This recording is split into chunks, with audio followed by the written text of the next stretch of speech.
señales muestran cada vez más que triunfante vuelve en gloria a reinar. Es la esperanza de verlo volver, lo que motiva nuestro caminar. Queremos ver a Cristo en las nubes que nos viene a buscar. Queremos ver a Cristo en las nubes que nos viene a buscar.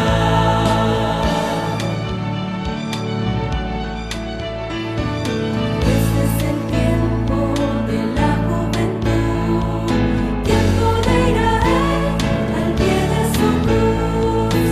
Los que quedamos levantemos la voz y proclamemos que vuelve el Salvador. Es el momento de unidos predicar que triunfante Cristo viene a reinar. No desmayemos, pues el día vendrá y lo veremos en gran majestad. Queremos ver a Cristo en las nubes que nos viene a buscar. Queremos ver a Cristo en las nubes que nos viene a buscar. Queremos ver a Cristo en las nubes que nos viene a buscar.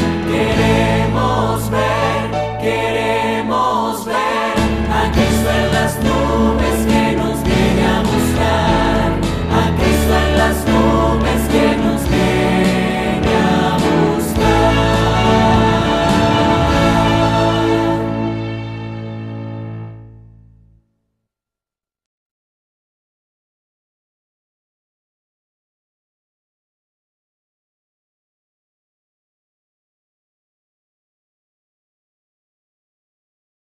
Queridos amigos, nos sentimos gozosos de volver a estar con ustedes una oportunidad más.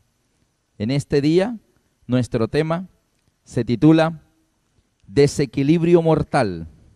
Desequilibrio mortal.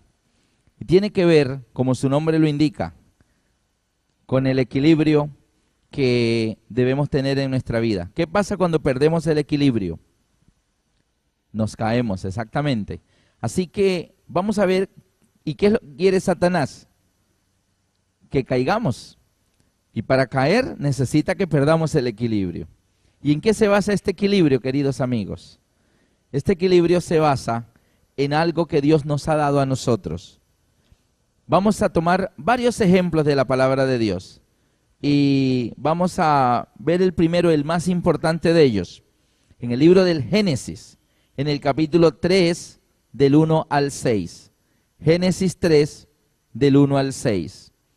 Pero la serpiente era astuta más que todos los animales del campo que Jehová Dios había hecho, la cual dijo a la mujer: ¿con que Dios os ha dicho, no comáis de todo árbol del huerto?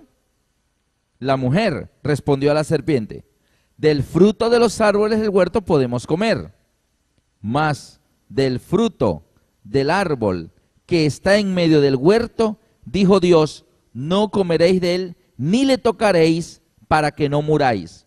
Hasta aquí, queridos amigos, podemos ver que Eva tenía bien claro que aquel fruto que Dios había dicho que no comieran, que Dios había dicho, porque el día que de él comieres ciertamente morirás, no era bueno para ella.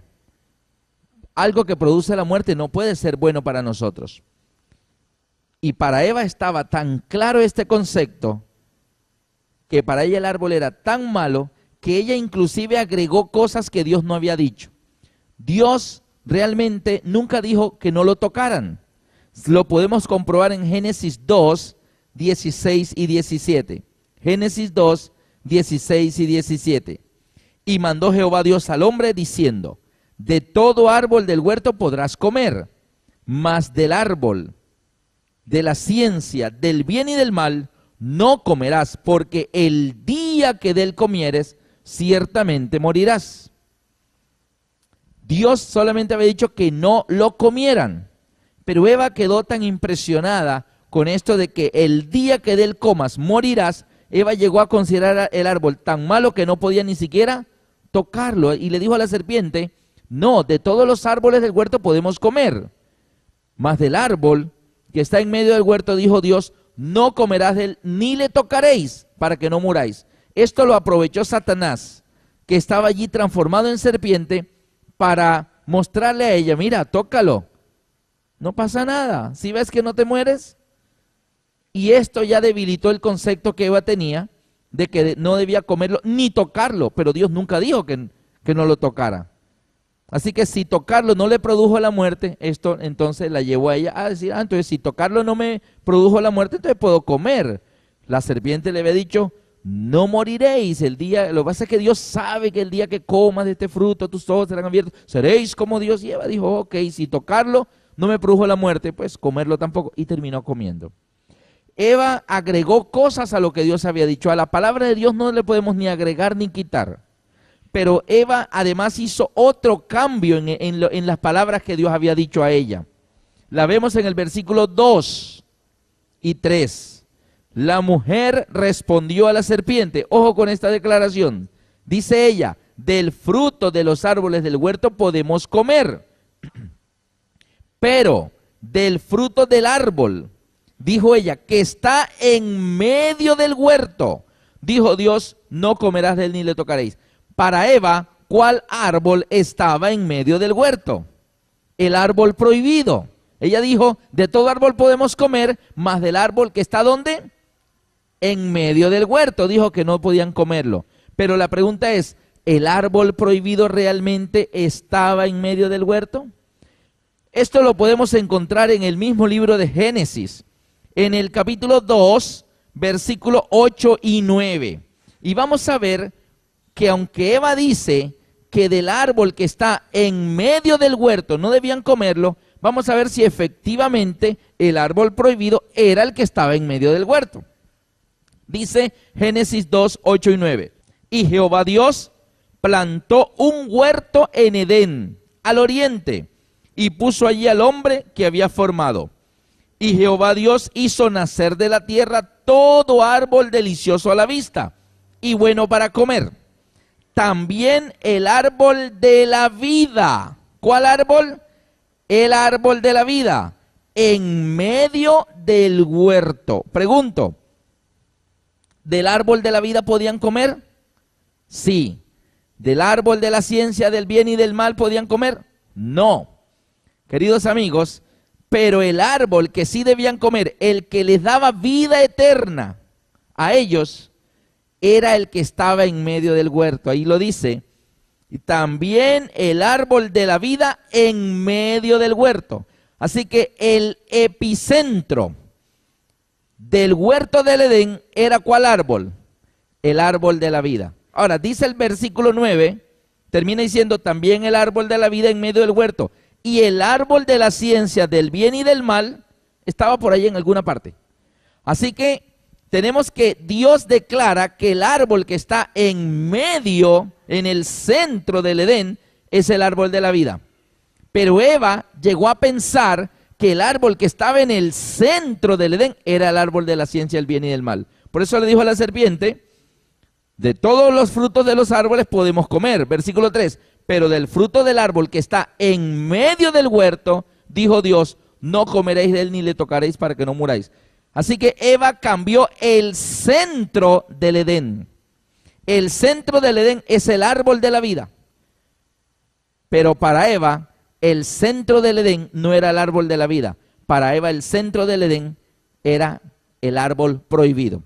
Es más, la Biblia declara en otros pasajes dónde estaba el árbol de la vida. Vámonos al libro de Apocalipsis, en el capítulo 2 y en el versículo 7.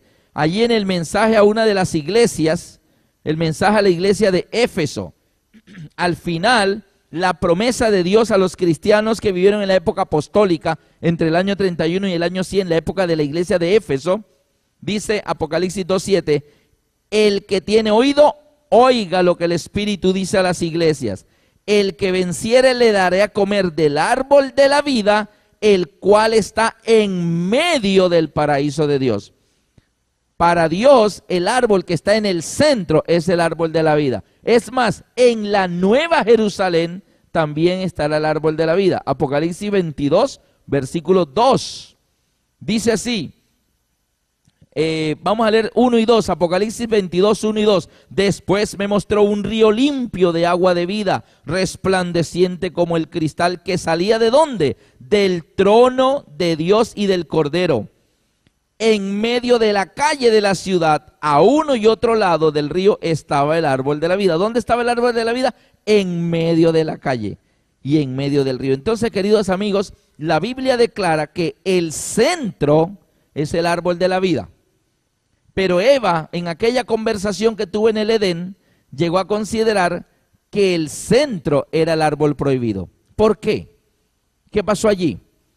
Sencillamente, queridos amigos, el árbol prohibido, el árbol de la ciencia del bien y del mal, se había convertido para Eva en una tentación. Algo que ella lo miraba y le atraía. Cada vez que pasabas no podía evitar mirar hacia allá y decir, ¿qué tendrá ese árbol? Y era una tentación. Yo no sé si a ustedes les sucede. Les voy a poner un ejemplo. Aquel esposo que de repente mira hacia por la ventana de la calle y ve pasar a una joven atractiva y él se siente atraído a ella y no evita mirar para dónde va y ve que entró a 3 casas de su casa y quién será y de dónde salió esa muchacha y comienza a darle largo a sus pensamientos, que no debería ser, y comienza a averiguar poco a poco quién es, dónde vive, que es la nueva vecina, que se mudaron recientemente, trabaja, estudia, tiene novio, es casada, es soltera, es separada, y comienza a investigar y llega a convertirse esa persona que no es su esposa en el centro mismo de sus pensamientos. Y es que hay tentaciones, queridos amigos, que están tan fijas en el pensamiento del hombre que son lo último en que la persona piensa antes de dormir y es lo primero en que la persona piensa al despertarse. Y debería ser ¿qué? Cristo.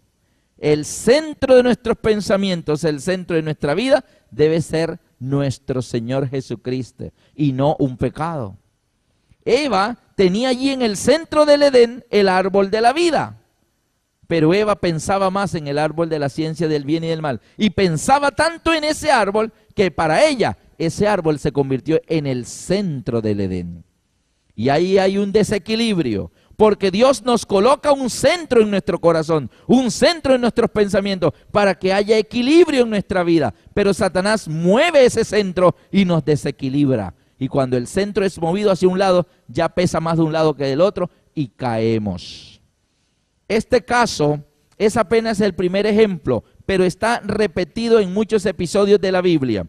Abran conmigo sus Biblias en el libro de Primera de Reyes. Y ahí vamos a encontrar a un joven, Primera de Reyes en el capítulo 3. Un joven muy admirado, inclusive hoy en día, muy admirado. Primera de Reyes capítulo 3, desde el versículo 3 al 15, más o menos, no lo voy a leer todo, pero dice así: Mas Salomón amó a Jehová andando en los estatutos de su padre David. Solamente sacrificaba y quemaba incienso en los lugares altos. Aquí está diciendo que Salomón, aquel joven rey, el nuevo rey de Israel, amaba tanto a Jehová que ofrecía sacrificios a Dios. Y dice el versículo 4, e iba el rey a Gabaón, porque aquel era el lugar alto principal, y sacrificaba allí, ¿cuántos? 1000 holocaustos. Sacrificaba Salomón sobre aquel altar. 1000 sacrificios. Queridos amigos, 1000 cabezas, 1000 becerros, 1000 ovejas. O sea, imagínate una hacienda con 1000 animales. Imagínate un hato de ganado de 1000 cabezas. ¿Esa es una hacienda pequeña, mediana o grande? Es grande. Y dice la Biblia que Salomón, ¿cuántos holocaustos hacía Jehová?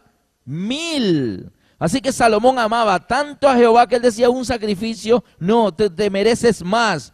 Y sacrificaba 1000 holocaustos a Jehová. Este joven príncipe, en este momento de su vida, ¿quién era el centro de su vida? Dios. Amaba tanto a Dios que no le escatimaba nada. Y dice la Biblia en el versículo 5, y se le apareció Jehová a Salomón en Gabaón una noche en sueños, y le dijo Dios, pide lo que quieras que yo te dé. Imagínate eso. Oye, que le diga lo que quieras. Lo que yo quiera, Señor. Sí, lo que quieras, lo que quiera. ¡Wow! ¿Qué pedirías tú? ¿Qué pedirías tú? ¿Qué pediríamos? Seguramente pediríamos cosas materiales. Posiblemente, una gran casa y 2 carros. Y quiero tener un negocio que me dé mucho dinero. Asegurar el futuro económico de la familia. No sé, salud. Lo cierto es que Salomón, ante la oferta impresionante del Dios Todopoderoso, donde dice, pídeme lo que quieras que yo te dé, ¿sabe lo que contestó? Mire cómo habla un hombre cuyo centro es Dios. Versículo 6. Y Salomón dijo, tú hiciste grande misericordia a tu siervo mi padre, porque él anduvo delante de ti en verdad, en justicia y con rectitud de corazón para contigo. Un momentito, aquí hagamos un alto. ¿Cómo así que David mi padre anduvo en rectitud y en justicia? ¿Y es que acaso David no cometió pecados terribles? Sí, pero ¿qué había hecho David con esos pecados? ¿Se había arrepentido? ¿Los había confesado? Y ustedes saben, ¿se acuerdan del tema de ¿dónde están tus pecados hoy? Aquellos pecados terribles de la codicia de la mujer ajena, del adulterio, luego de la mentira, luego del engaño, luego del asesinato. Todos esos pecados juntos fueron llevados al Cordero y el pecado de David fue remitido al verdadero Cordero, el de la cruz. Y ahora David quedó limpio, tan limpio quedó David, que dice Salomón que David mi padre que anduvo delante de ti en verdad, en justicia, como si nunca hubiera cometido ningún pecado. Así de amplio y de completo es el perdón de Dios, queridos amigos. Así de amplio y total. El pecado que tú llevas a la cruz es inmediatamente transferido a Cristo. Y Él pagó con un castigo horrible la muerte que nosotros merecíamos. Miren eso. Y luego nosotros aparecemos como personas rectas, justas y que nunca hemos hecho nada malo. Y es que eso se lo cargaron al Cordero. Salvación por sustitución. Y ahí estaba Salomón diciendo que tú tienes misericordia de David mi padre.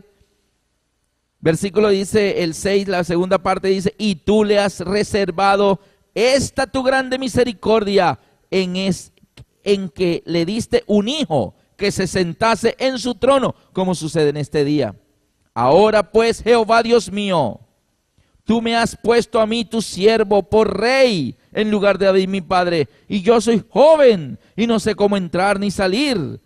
Y tu siervo está en medio de tu pueblo, el cual tú escogiste, un pueblo grande que no se puede contar ni numerar por su multitud. Ahora, ¿qué va a pedir Salomón? Pide lo que quieras que yo te dé. Dice el versículo 9, da pues a tu siervo corazón entendido para juzgar a tu pueblo, para discernir entre lo bueno y lo malo, porque ¿quién podrá gobernar tu pueblo tan grande? Queridos amigos, Salomón no pidió nada tangible, nada que se pueda tocar, no pidió casas, no pidió riquezas, pidió algo para su mente. Dame sabiduría, inteligencia, conocimiento para distinguir entre lo bueno y lo malo. Dame algo aquí a mis pensamientos, porque sin eso no podré gobernar tu pueblo. Y Dios se alegró tanto del pedido de este joven príncipe, que le dice el versículo 10, y agradó delante del Señor que Salomón pidiese esto. Y le dijo Dios, ¿por qué has demandado esto? Y no pediste para ti muchos días, ni pediste para ti riquezas, ni pediste la vida de tus enemigos, sino que demandaste para ti inteligencia para el juicio. He aquí lo he hecho conforme a tus palabras. He aquí que te he dado corazón sabio y entendido, tanto que no ha habido antes de ti otro como tú, ni después de ti se levantará otro como tú. Aún también te he dado lo que no me pediste. Te daré riquezas, gloria, de tal manera que entre los reyes ninguno haya como tú en todos tus días. Así que Salomón termina recibiendo lo que no pidió también. ¿Por qué, queridos amigos? Porque la inteligencia, la sabiduría que Dios nos da en nuestros pensamientos, en nuestra mente, es lo que termina generando en las demás cosas. Una persona que tiene sabiduría termina generando riquezas, termina trabajando, termina siendo una persona que se proyecta muy bien a la comunidad. Así que Salomón pidió lo primero, pidió sabiduría e inteligencia, pidió algo que no se puede tocar. Mira cómo es la vida de una persona cuyo centro es Dios. Ahora, la Biblia dice que Salomón comenzó a ejercer esa sabiduría y fue un rey tan próspero, tan glorioso, que terminó construyendo el gran templo. Reyes extranjeros lo venían a visitar, generó grandes ingresos, mucho oro y plata se acumuló en las arcas de Salomón por esa sabiduría. La reina de Sabá lo visita y se emociona al ver, dijo, no se me había dicho ni la mitad, usted es más sabio, más glorioso de lo que me habían dicho. Yo no lo creía, pero ahora que he venido me he quedado asombrado. Todo eso admirado aún por pueblos enemigos, admirado por otros reyes. Esa es la vida de una persona cuyo centro es ¿quién? Dios. Sin embargo, en el capítulo 11 de Primera de Reyes sucede algo. ¿Qué es lo que quiere hacer Satanás con ese epicentro que hay en nuestra vida? Que debe ser el árbol de la vida y no el árbol prohibido. Que debe ser Cristo y no el pecado. ¿Qué es lo que quiere Satanás? Corrernos ese centro para un lado. Y una vez que el centro ya no está en el centro, hay desequilibrio. Y la persona puede caer. Y mira lo que dice Primera de Reyes 11. ¿Con qué palabra comienza Primera de Reyes 11? ¿Cuál es la primerita palabra? Esa palabrita, la primerita, en mi Biblia dice, pero. ¿Cuál es la palabra? Pero. Como decimos aquí en nuestra tierra, siempre hay un pero. La palabra pero significa hay problemas.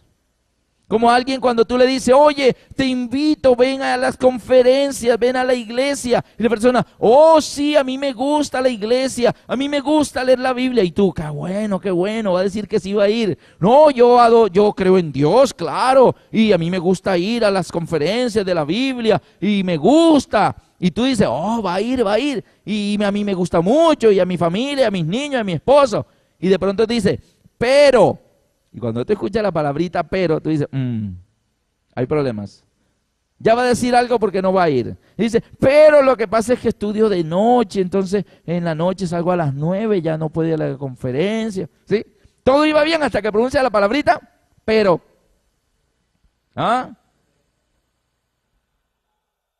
Te quiero mucho, pero. ¿Pero qué? ¿Te quieres bautizar? Sí, yo me voy a bautizar, le voy a entregar mi vida al Señor, pero, y aparece el pero que dice, pero ahora no puedo. Y el pero significa que no se puede. Y todo venía bien en la vida de Salomón cuando su centro era Dios, y aparece el primer pero en la vida de Salomón. Primera de Reyes 11:1 dice, pero el rey Salomón amó, además de la hija de Faraón, a muchas mujeres extranjeras, a las hijas de Moab, a las de Amón, a las de Edom, a las de Sidón y a las Eteas. ¿Se acuerdan cuando leímos Primera de Reyes 3:3? Y ahí decía, pero Salomón amó a Jehová. Y cuando Salomón amó a Jehová, muchos sacrificios, 1000 holocaustos, era fiel, le pidió a Dios sabiduría, humildad, todo eso. Pero ahora Salomón, además de amar a Jehová y además de amar a su esposa, la princesa egipcia, la hija de Faraón, una muchacha morena, hermosa, y ella, imagínate la esposa de Salomón cómo se sentía, era la reina, era el centro de los afectos de este joven rey, sabio, poderoso y admirado. Todas las muchachas en Israel, ay, qué suerte la de esa muchacha, unas nacen con estrella y otras estrelladas. Qué suerte, mira, se enamoró el rey de ella. O sea, qué bonito era ser la esposa de Salomón. Y Salomón, con toda la riqueza que tenía, para su esposa. Imagínate los regalos que le daba el día del cumpleaños Salomón a su esposa. Pero un día Salomón, además de amar a esa esposa, le gustó otra. Y la trajo al palacio. Y era una moabita. Y entonces la princesa egipcia ya quedó relegada a un segundo plano porque ahora hay una nueva esposa, de pronto más joven. Y ahora esta mujer orgullosa era la nueva esposa de Salomón, a usted ya no. Pero esta moabita no se alegró mucho tiempo porque apareció una amonita y una tercera, y después una edomita, y después una de Sidón, y después una etea, y una cananea, y una ferecea. Y tremendo cantidad de esposas que comenzó a tener Salomón, y ya ninguna de ellas era la especial. Dice que Salomón, con toda su sabiduría que Dios le había dado, Dios le había advertido: solamente cuídate de poner mis mandamientos por obra, y yo alargaré tus días. Salomón podía ser muy sabio, pero Dios es el autor de la sabiduría. Y Dios le había dicho aquí en Primera de Reyes 11:2, dice: gentes de las cuales Jehová había dicho a los hijos de Israel: no os llegaréis a ellas, ni ellas se llegarán a vosotras, porque ciertamente harán inclinar vuestro corazón tras sus dioses. ¿Qué es lo que iban a hacer estas mujeres paganas? Si los cristianos se juntan en yugo desigual, dice, ellas harán inclinar. Cuando algo está en equilibrio, está recto. Pero cuando se inclina hacia un lado, ¿qué está pasando? Está perdiendo el equilibrio y termina cayendo. Y Salomón había llevado una vida muy vertical, cuyo centro era Dios. Pero estas mujeres, dice que llegó a tener ¿cuántas esposas? Dice, a estas pues se juntó Salomón con amor. Así como amaba a Jehová y amaba a su esposa, terminó amando ¿cuántas? Dice el versículo 3, y tuvo 700 mujeres reinas y 300 concubinas. Y sus mujeres desviaron su corazón. Se desequilibró. El centro de Salomón ya no llegó a ser Jehová, como el árbol de la vida en el Edén, en el centro. No, ahora el centro eran las esposas. Y esposas que eran prohibidas por Dios. Así como Eva hizo del árbol prohibido, del árbol del bien y del mal. Y ella dijo, de todo árbol podemos comer, pero del árbol que está en medio del huerto, dijo Dios, no comerá. Pero ese no era el árbol que estaba en medio era el de otro. El árbol de la vida. Y aquí estaba Salomón lo mismo. El medio de su vida era Dios y sus mandamientos y sus preceptos y sus estatutos. Pero ahora Salomón se desvía y hace de sus mujeres paganas el centro de su vida. Mujeres prohibidas por Dios, porque Dios había dicho, no llegarás a ellas. Era el árbol prohibido. Y ahí estaba Salomón parado frente al árbol prohibido, en vez de estar parado frente al árbol de la vida. El camino recto de la verdad y de la obediencia a Dios. No sé si les ha pasado. En cierta ocasión yo iba por una calle en Barranquilla y me encontré con un joven amigo de la iglesia y estaba parado frente a una cartelera de cine, mirando así. Y le digo, hola, ¿qué más? ¿Qué haces aquí? No, mirando aquí lo que están dando. Y yo le dije, ¿vas a entrar? Dijo, no, tú sabes que nosotros no vemos eso. Nosotros no entramos a cine. Ah, ¿y qué haces aquí parado mirando la cartelera? No, solamente mirando lo que están dando. Y créeme que si te paras a mirar lo que están dando, tal vez no entras hoy, tal vez no entres mañana, pero la semana entrante tal vez vas a estar entrando porque te va a llamar la atención. Si yo no entro a ese lugar, ¿qué hago parándome en la cartelera?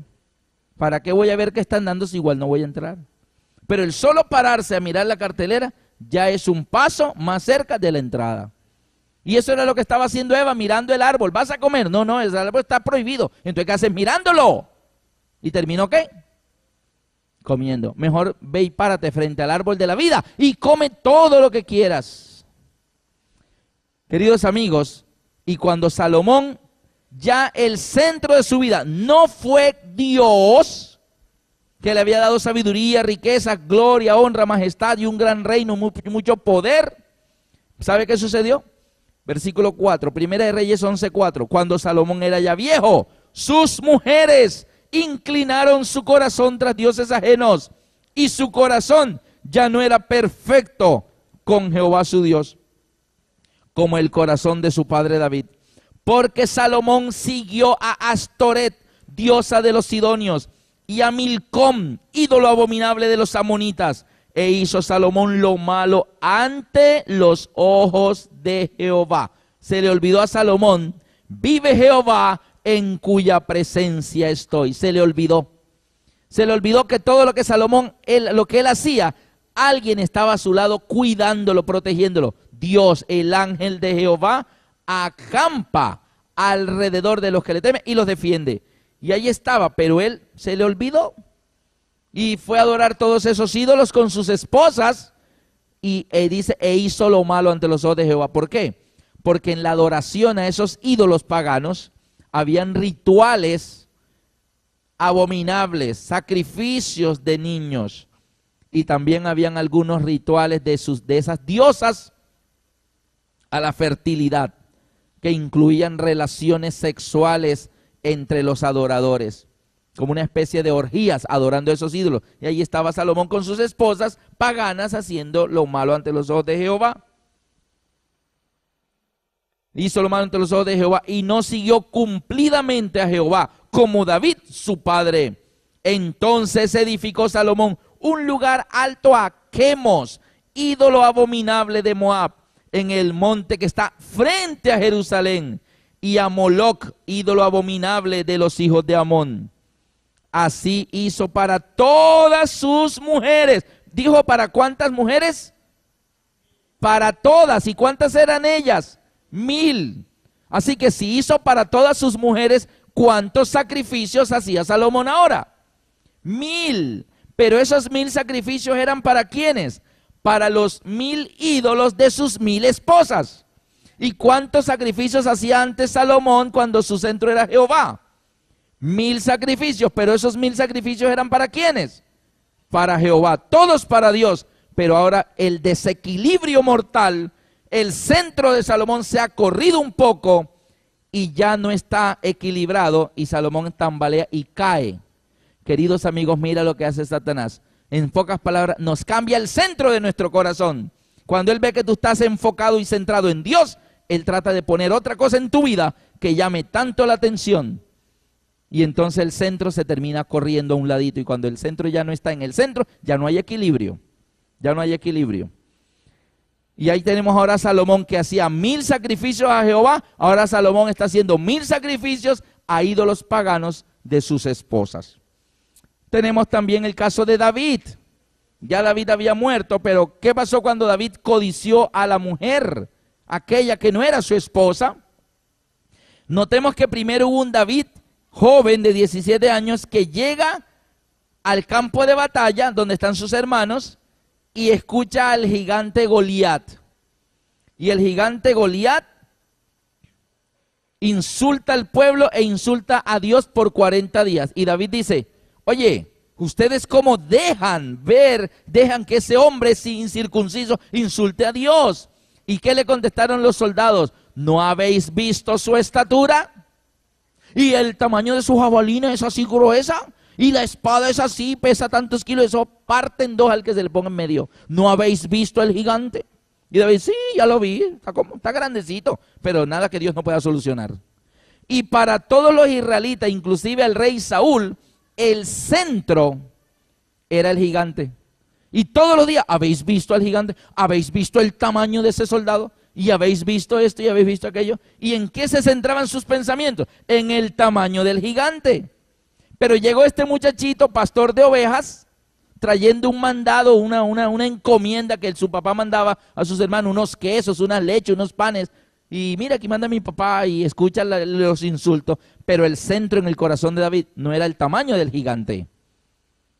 David le dice, ¿qué le darán al que venza a ese gigante? Oh, el rey le va a dar la hija en matrimonio, le va a eximir su casa de impuestos y le va a dar muchos dones y riquezas. Entonces él pidió hablar con el rey. Rey, aquí hay alguien que dice que es capaz de ir a matarlo. Listo, hagan pasar a ese soldado. Y entra el muchachito de 17 años. Y el rey dice, ¿tú vas a matar al gigante? Sí, rey. No desmaye vuestro corazón. Tu siervo irá y lo matará. Y Saúl dice, no podrás. ¿Por qué Saúl llegó a creer que David no podía matar al gigante? Porque el centro de los pensamientos de Saúl eran el tamaño del gigante. Y le dice, tú no puedes porque tú eres muy joven. Tu trabajo es simplemente cuidar ovejitas. Pero él es un guerrero desde su juventud. O sea, mira, el centro de los pensamientos de Saúl estaba centrado en el tamaño del enemigo, no en el tamaño de su Dios. Una vez leí una frase que me gustó mucho. No le digas a Dios qué grandes son tus problemas. Dile a tus problemas qué grande es tu Dios. Amén. Queridos amigos, y fue así como David le dice, sí, rey, yo puedo ir porque yo cuido las ovejas de mi padre Isaí. en el campo de Belén, y yo llego, y viene un león y arrebata una ovejita, y yo voy y lo persigo y le quito la ovejita, y el león se viene contra mí, y Dios lo entrega en mi mano, y yo lo he matado. También osos han venido y han arrebatado corderito, y yo lo he perseguido y le he quitado el corderito, y si se revuelve contra mí, yo también lo he matado. El mismo Dios que me ha librado de las garras del oso y de las garras del león, me librará de este gigante incircunciso. Cuando Saúl escuchó eso, dijo, ah, bueno, así sí, ves. Ahora, ¿de qué estaba hablando David? Dios, sea oso, sea león, o sea gigante, da lo mismo. Dios me libra. ¿Cuál era el centro de los pensamientos de David? Dios. No el oso, no el león, no el gigante. Dios es poderoso. Seguramente David había escrito el Salmo 23 donde dice, aunque ande en valle de sombra y de muerte, no temeré mal alguno. ¿Por qué? Porque tú estarás conmigo. Tu vara y tu callado me infundirán aliento. ¿El centro de los pensamientos de David era el valle de sombra de muerte? No, el centro de los pensamientos de David era, tú estarás conmigo. Tu vara y tu callado me infunden aliento. Así que bajar al valle donde estaba Goliat era bajar a un valle de sombra y de muerte. Pero a David no le interesa los alrededores, le interesa el centro. Dice, Jehová va conmigo. Pobre gigante, no sabe con quién se metió. Así que miren la diferencia de los soldados de Israel. Su centro era el gigante, pero en David su centro era Dios. Pero pasaron varios años, David ya era rey, ya era un hombre grande, maduro y todo. Y un día sale al terrado de su palacio y en Segunda de Samuel 11, David ve a una mujer que se está bañando en el patio de su casa por la tarde. Ay, ¿esa mujer quién es? Ah, es Betsabé. ¿Y ella es casada? Sí, está casada. Y su esposo está en el campo de batalla. O sea que está sola. Y todas esas cosas. Y ustedes saben lo que sucedió. Vino un adulterio. Luego, para esconder el adulterio, asesinó al esposo. Pregunto, ¿en ese momento de la vida de David, Dios seguía siendo su centro? Ahora el centro era aquella mujer hermosa que no era su esposa, era la vecina. Y el centro de David se corrió un poquito. Y cuando el centro ya no es el centro, hay desequilibrio y lo que viene es la caída. Queridos amigos, ¿cuál es tu centro? ¿Qué es el centro en tu vida? ¿Qué es tu centro? Algunos ya somos cristianos hace algún tiempo, pero han hecho de otras cosas y no de Cristo su centro. Hay personas que su centro es la dieta y no hacen sino pensar todo el día en la dieta y como esto y como aquello y dejo de comer esto y esto aquí. Hay otras personas que han hecho del centro de su vida espiritual el vegetarianismo. Han hecho de eso el centro. El vegetarianismo es bueno, es el estilo de vida que Dios quiere para nosotros, que la alimentación sea sana, que no haya problemas cardiovasculares, que no haya problemas de presión, que no haya problemas de sobrepeso, que no haya problemas de diabetes. Decía un médico recientemente en una charla a la que asistíamos con mi esposa, gran cantidad de los problemas de salud, de las enfermedades de las personas, son originadas por lo que la gente come. Muchas de las cosas por las cuales la gente se enferma, el origen es por lo que la gente come. Y las otras enfermedades son originadas por lo que la gente debería comer y no come.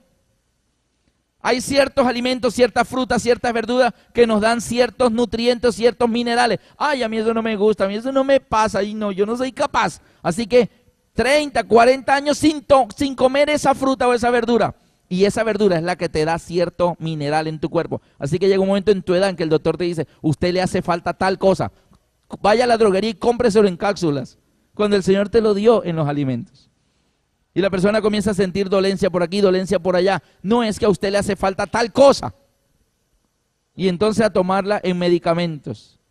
Muchas enfermedades vienen por cosas que no deberíamos comer y las comemos. Y otras enfermedades vienen por lo que deberíamos comer y no comemos. Entonces hay algunas personas que han aceptado a Cristo y son cristianos muy consagrados, pero en vez de predicar a Cristo, predican es el alimento.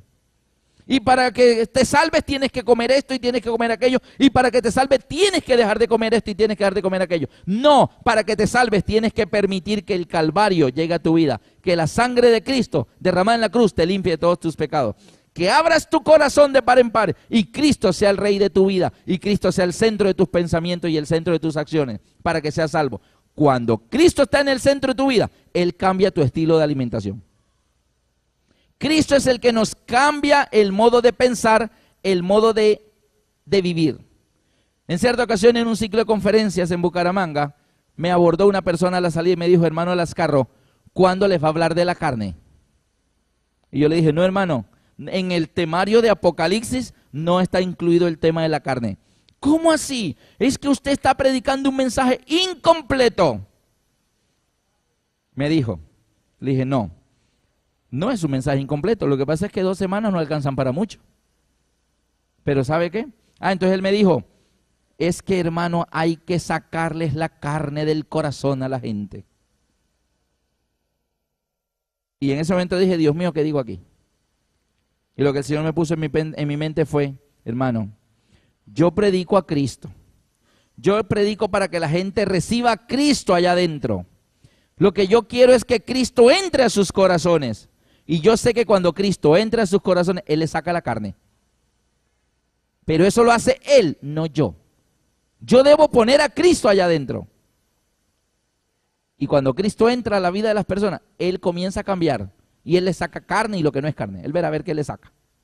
Pero nosotros no podemos ponernos nosotros mismos con mensajes a sacarle cosas a las personas. Querido hermano, el centro del mensaje de salvación no es el vegetarianismo. Es Cristo. Crucificado, resucitado y pronto a venir. Y un pueblo que se está preparando para recibirlo. Y un pueblo salvado que ahora comienza a vivir un nuevo estilo de vida. Y ahí es donde viene, como consecuencia, un nuevo estilo de alimentación. Pero no es lo que comemos o no comemos lo que nos va a salvar. Hay personas que creen que el centro del Apocalipsis es la bestia y el 666. No, queridos amigos, el centro del Apocalipsis es el Cordero como inmolado en medio del trono. Y luego ese Cordero viene en las nubes del cielo y se habla de la ira del Cordero. El centro del Apocalipsis es Cristo y su segunda venida. Amén. Hermanos, no dejemos que Satanás nos cambie el centro. Porque cuando el centro se corre a uno u otro lado, hay desequilibrio. Y todas las personas que hemos visto en la Biblia que han dejado que su centro sea cambiado y que no sea Dios, hemos visto que han caído. Los discípulos, miren que Jesús sale del templo en Marcos 13, 1 y 2. Jesús sale del templo aquel día y dice la Biblia que se iba. Marcos 13, 1 y 2. ¿Y qué sucedió allí? Saliendo Jesús del templo, imagínate, el templo es el tabernáculo, el santuario, donde el Cordero moría en el altar de bronce y el sumo sacerdote, todo lo que hemos estado estudiando estas noches. Y Jesús sale de ese templo y va caminando alejándose para salir de la ciudad. Y no había avanzado mucho de la puerta del templo hacia afuera, cuando dice: y saliendo Jesús del templo, le dijo uno de sus discípulos: maestro, mira, voltea, no te vayas tan rápido, mira esto. ¿Y qué le mostraba? Mira qué piedras, qué edificios. ¿Cuál era el centro de la vida espiritual de los apóstoles en ese momento? Del pueblo judío. El templo, qué bonito, mira esas paredes rectecitas, mira esas piedras, mira ese adornito de bronce allá como brilla con el sol. Y habían hecho del edificio el centro de su devoción. Todavía hoy en día, ¿han visto ustedes por televisión cómo el pueblo judío de hoy en día se golpea allí con un muro que le llaman ¿cómo? El muro de los lamentos. Y van allá a hacer un ritual, a un muro, unas piedras allí, que le llaman el muro de los lamentos. Pero entonces Jesús, respondiendo, le dijo: ¿ves estos grandes edificios? Aquí no quedará piedra sobre piedra que no sea derribada. De este templo no va a quedar ni los cimientos. va a ser barrido, le dice Jesús a los discípulos. Los discípulos, no entendemos, ¿cómo tú vas a permitir que tu casa de oración, es la casa de Dios, el templo sagrado, el lugar santo, sea arrasado? ¿Sí? No va a quedar piedra sobre piedra. Pero ahí era donde moría el Cordero. Sin embargo, si ustedes van a Apocalipsis 4, dice, y en el centro vi un trono, y el que estaba sentado en el trono era como de jaspe, de cornerina, y alrededor del trono un arco iris en aspecto como la esmeralda, delante del trono 7 lámparas de fuego, y alrededor del trono 4 seres vivientes, y todo lo describe delante del trono, encima del trono, alrededor del trono. Todo, ¿por qué? Porque el centro del cielo es el trono de Dios. Pero es interesante que en Apocalipsis 5 nos dice qué hay en medio del trono. El centro del cielo es el trono de Dios, pero ¿y el centro del trono? ¿Qué será el centro del trono? Y vemos en Apocalipsis 5, versículo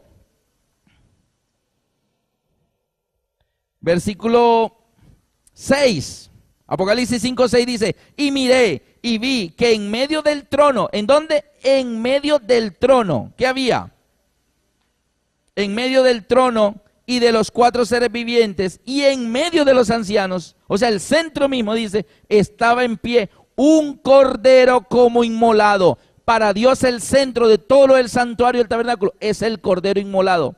Pero para los apóstoles y todos los judíos de su época, el centro de ese santuario era, ay, mira qué piedras, qué edificio tan bonito que quedó el templo. Tenemos el templo más bonito del mundo. Y Jesús los mira cómo estaban de desenfocados. Porque cuando el centro se cambia, nos desenfocamos. Y Jesús dice, mire, no miren las piedras porque aquí no va a quedar piedra sobre piedra. Pero si ustedes miran al Cordero, llegarán lejos. Queridos amigos, nos sobrarían ejemplos donde en la palabra de Dios colocan de personas que en algún momento cambiaron su centro. Ustedes recuerdan aquel muchachito, hijo menor de un padre muy rico, que un día le dijo, padre, dame la parte de los bienes que me corresponde. El joven pródigo.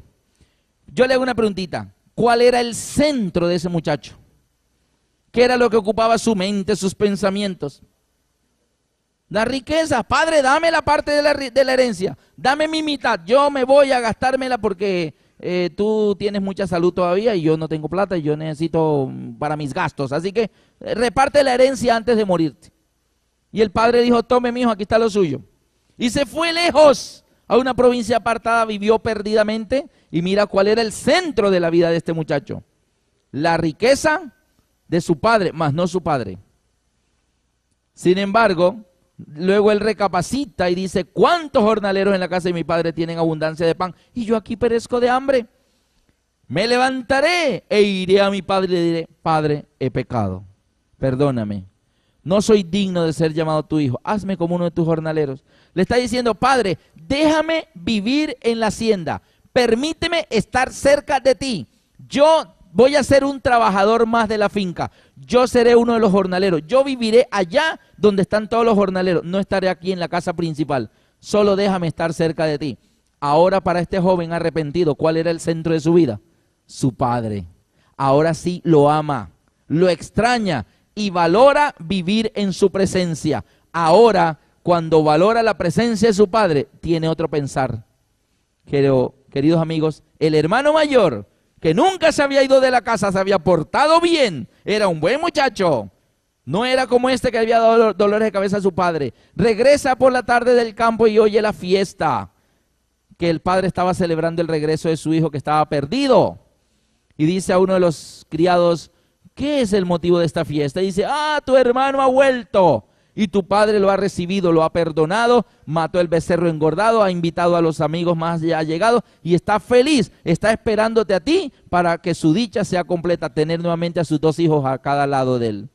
Y este joven se enojó mucho y no quería entrar. Le avisaron al padre, tu hijo mayor ya llegó, pero está afuera y dije que no va a entrar. El padre sale y le dice, hijo, entra. Gózate conmigo, ya soy feliz nuevamente, tengo a mis 2 hijos conmigo, ven, entra.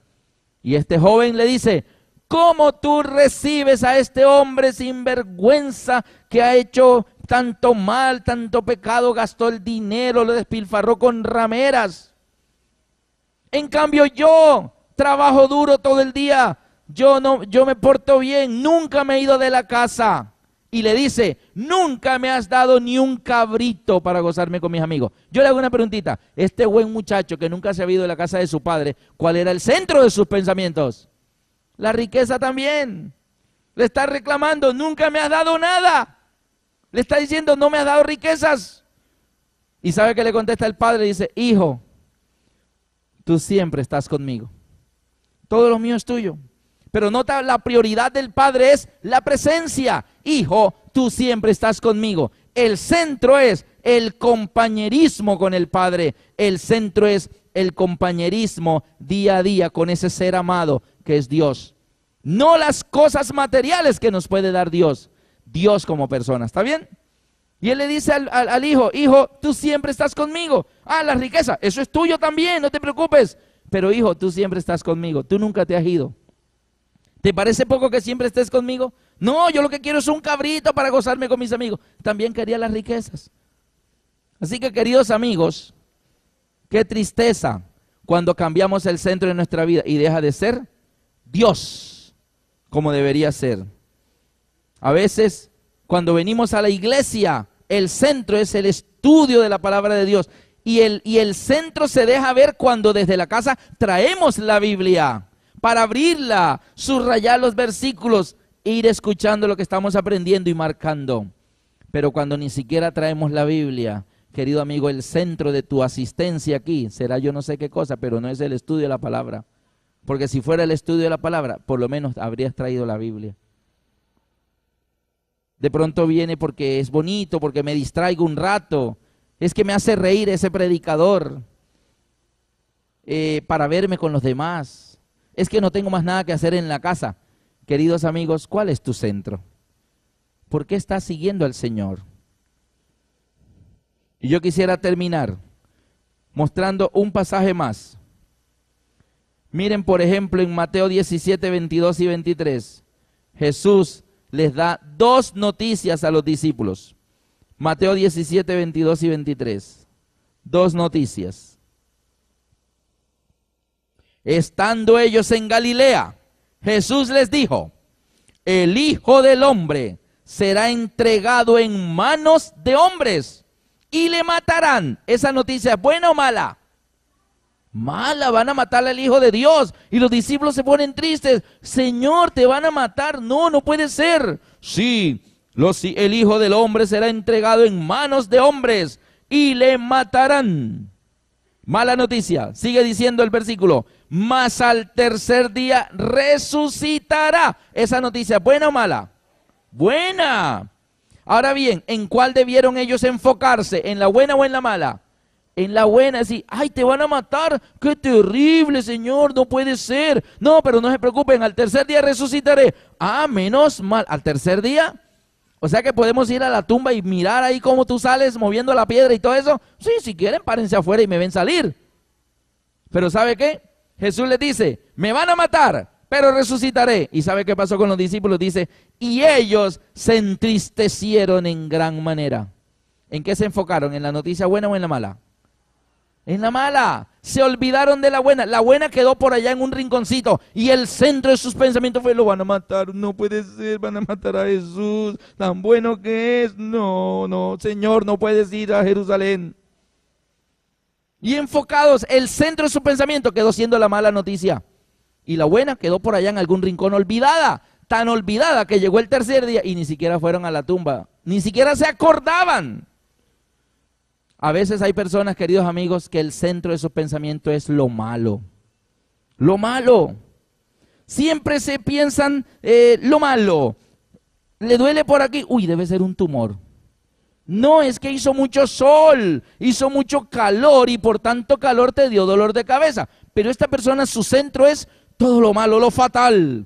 Me quedan meses de vida. Debe ser un tumor que tengo por aquí.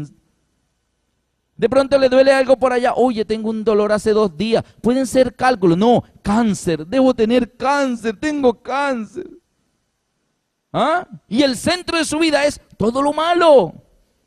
Mire qué pasó en Sodoma.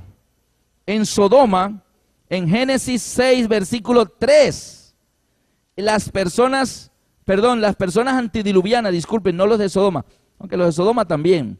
Pero mire cómo fue la generación antediluviana. Génesis 6, versículo 5. ¿Cómo eran los pensamientos de las personas que vivieron en la época del diluvio? Y vio Jehová que la maldad de los hombres era mucha en la tierra, y que todo designio, ¿cuántos designios? Todos, todo designio de los pensamientos de ellos era de continuo solamente el mal. Solo pensaban en lo malo, lo malo, lo malo, lo malo. ¿Cuál era el centro de sus pensamientos? El centro de su vida, todo el mal. Se acostaban pensando en el mal, inventando nuevas formas de mal, creando nuevas formas de hacer maldad. Y la maldad fue tanta que Dios dijo, hay que destruir este lugar. Y yo quiero terminar con un hermoso pasaje de las Escrituras. Hay señales que hoy en día nos muestran que nuestro Señor está a punto de venir. Cristo está a punto de regresar a esta tierra, queridos amigos. Y el evangelista San Lucas, en el capítulo 21, 25 al 27, encontramos allí un grupo de personas, y ustedes van a decir cuál es su centro. Lucas 21, 25 al 27 dice, entonces habrá señales en el sol, en la luna y en las estrellas, y en la tierra angustia de la gente. ¿Cómo estarán las personas? Angustiadas, gente angustiada, y en la tierra angustia de la gente, confundidas a causa del bramido del mar y de las olas, desfalleciendo los hombres. ¿Cómo estarán las personas? Angustiadas, desfalleciendo, asustadas, desfalleciendo los hombres por el temor y la expectación de las cosas que sobrevendrán en la tierra, porque las potencias de los cielos serán conmovidas.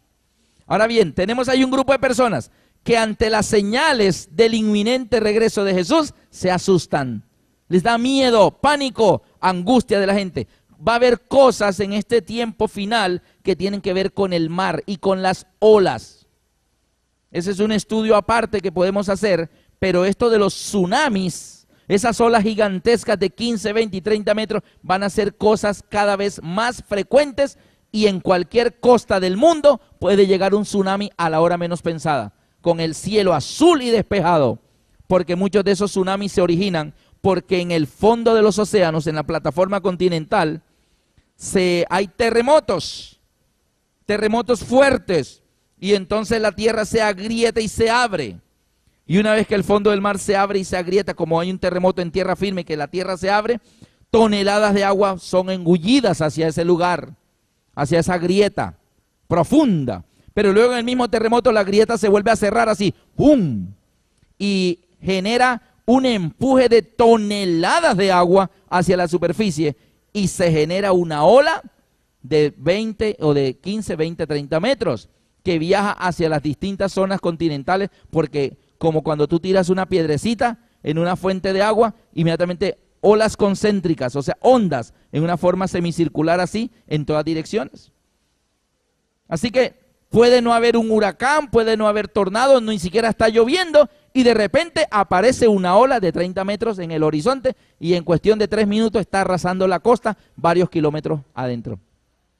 Y eso va a ser cada vez más frecuente.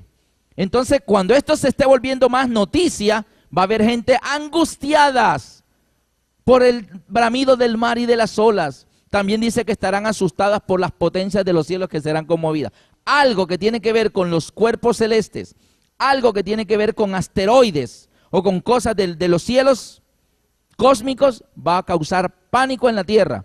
Pero mientras ese grupo de personas que se centran en esas cosas catastróficas y se asustan y dice que secándose los hombres por el temor, mientras ese grupo, su centro es el miedo, hay otro grupo que ante las mismas señales, en el versículo 28, ¿cómo reaccionan? Dice, cuando estas cosas comiencen a suceder, erguíos y levantad vuestras cabezas, porque vuestra redención está cerca. Así que mientras un grupo de personas, su centro es el miedo, otro grupo, su centro es el gozo, porque al ver esas señales sabemos que el Señor está cerca. a las puertas. Amén. Queridos hermanos, ¿cuál es tu centro? Hay personas que su centro es el televisor. Abren los ojos, se despiertan y antes de ir a lavarse los dientes es el control remoto y chic, chic, chic. Y todo el día viendo televisión. Ese es su centro. Hay otros que su centro es la devoción con el Señor y lo primero que hacen es caer de rodillas junto a su cama, agradecer a Dios: Señor, gracias por cuidarme en la noche a mí y a toda mi familia. Señor, ahora al estudiar tu palabra, ilumíname, háblame, Señor, a través de las páginas sagradas de la Biblia. Y abre su Biblia, y abre su folleto de escuela sabática, y abre su matutina, y agradece a Dios y aprende con su familia. Y cuando va a salir a la calle dice: Dios, voy para el trabajo, ve conmigo, acompáñame, cuídame, protégeme de los tantos peligros que hay en el camino. Y sale con Dios y comienza a vivir en la presencia. Vive Jehová en cuya presencia estoy. ¿Y qué pasó? Esa es una persona que su centro es Dios. Pero a veces otros el centro es el estrés. Tengo que hacer esto, tengo que hacer aquello, a tal hora tengo un compromiso, tengo que ir al banco. Y pasó el día y llegó: ay, qué día tan, no me alcanzó. Y su centro son todas esas actividades apiñadas que no alcanzan ni siquiera el día para hacer. Querido amigo, acuérdate que Satanás quiere quitar el centro que Dios ha puesto. El centro es Cristo. En el Edén Dios había puesto un árbol en medio del huerto. ¿Y cuál era ese árbol? El árbol de la vida, el árbol que Eva debía comer todos los días para tener vida eterna.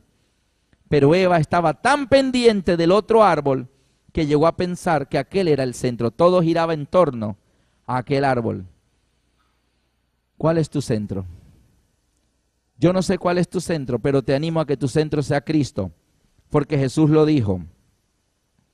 Jesús pronunció estas palabras en Juan 12:32. Y yo, si fuere levantado, a todos atraeré a mí mismo. Amén. Amigos, Cristo es el centro. Y el desequilibrio mortal es lo que Satanás quiere. Si logra quitar a Cristo del centro de tu vida y poner cualquier otra cosa, nos habrá desequilibrado. Y lo que viene es el pecado, y la paga del pecado es la muerte. Queridos amigos, cuando los seres humanos pecamos, perdimos la gloria de Dios. Fuimos destituidos de la gloria de Dios y quedamos vacíos de Dios. Ahora Dios está afuera tocando en nuestro corazón. Y aquí yo estoy a la puerta y llamo. Si tú oyes mi voz, yo entraré a Él. Cenaré con Él y Él conmigo. Los seres humanos, por el pecado, todos los seres humanos tenemos en nuestro interior un vacío. ¿Y saben de qué tamaño es el vacío que tenemos todos los seres humanos? Tenemos un vacío del tamaño de Dios. ¿Qué tan grande es el vacío que tenemos en nuestro corazón? Tenemos un vacío del tamaño de Dios. Y si el vacío que hay en nuestro corazón es del tamaño de Dios, ¿cómo lo podremos llenar? ¿Cómo podremos llenar este vacío?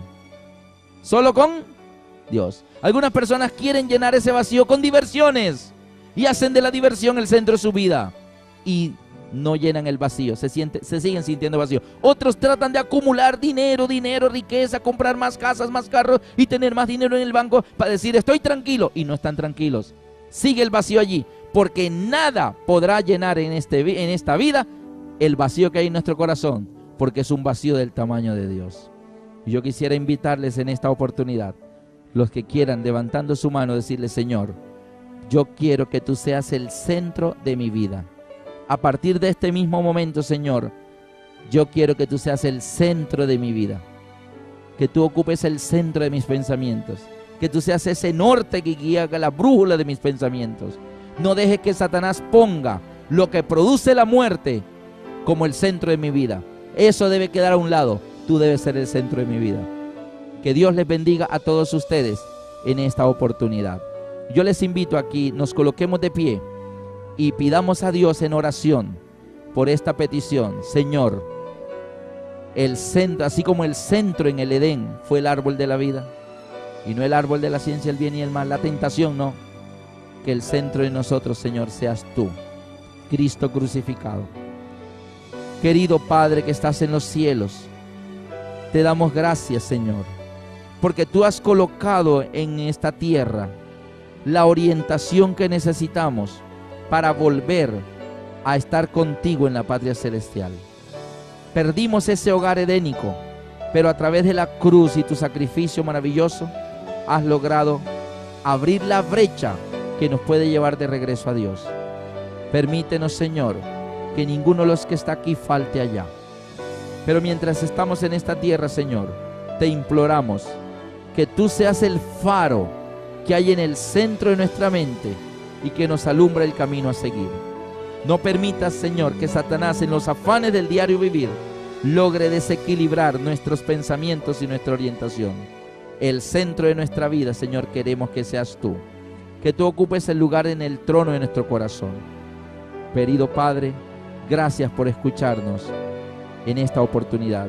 Lo pedimos en el dulce nombre de tu Hijo Cristo Jesús. Amén.